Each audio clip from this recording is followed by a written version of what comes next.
Title: The Lizard King.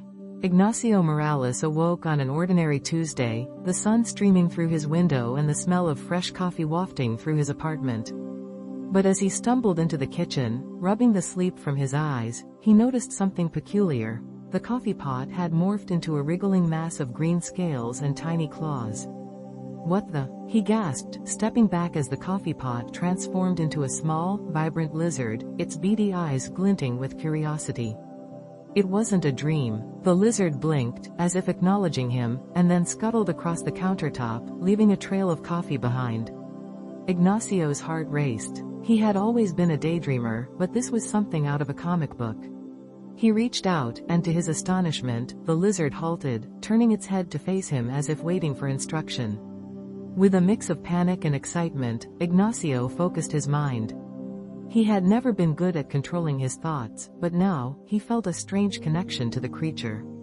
"Go to the window," he commanded, and to his amazement, the lizard obeyed, climbing up the curtain and perching itself on the sill. He spent the next hour experimenting, turning a spoon into a lizard, and then a pair of socks.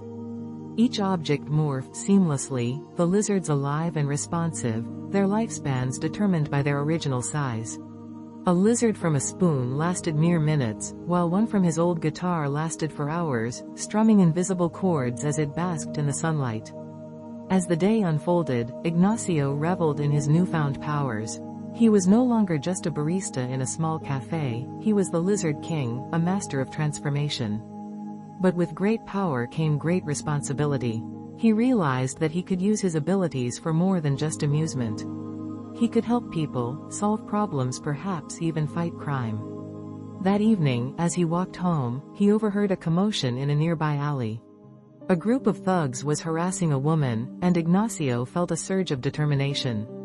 He crept closer, his heart pounding. "I can do this," he whispered to himself, channeling the energy that pulsed through him.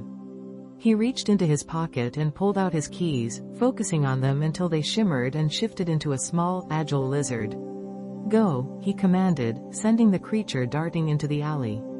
The thugs, caught off guard, stumbled back as the lizard leapt at them, its tiny jaws snapping. In the chaos, Ignacio transformed a trash can into a larger lizard, which charged into the fray, startling the attackers. The woman gasped, her fear turning to awe as she witnessed the bizarre spectacle. The thugs, now panicking, fled the scene, leaving the woman unharmed.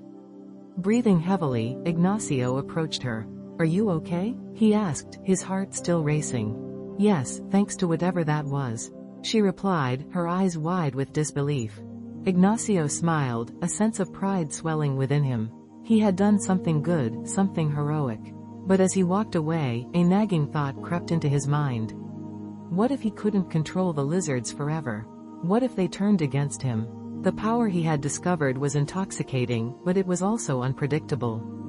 That night, as he lay in bed, Ignacio stared at the ceiling, the weight of his new reality settling in.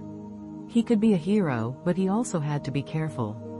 The world was full of dangers, and he was just beginning to understand the extent of his abilities.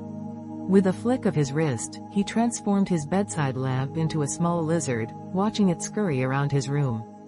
For now, he was the Lizard King, but he knew that with every transformation, he was stepping into a world where the line between hero and monster could blur in an instant. And as he drifted off to sleep, he wondered what the next day would bring: more lizards, more adventures, and perhaps the greatest challenge of all: mastering the power he had only just begun to wield.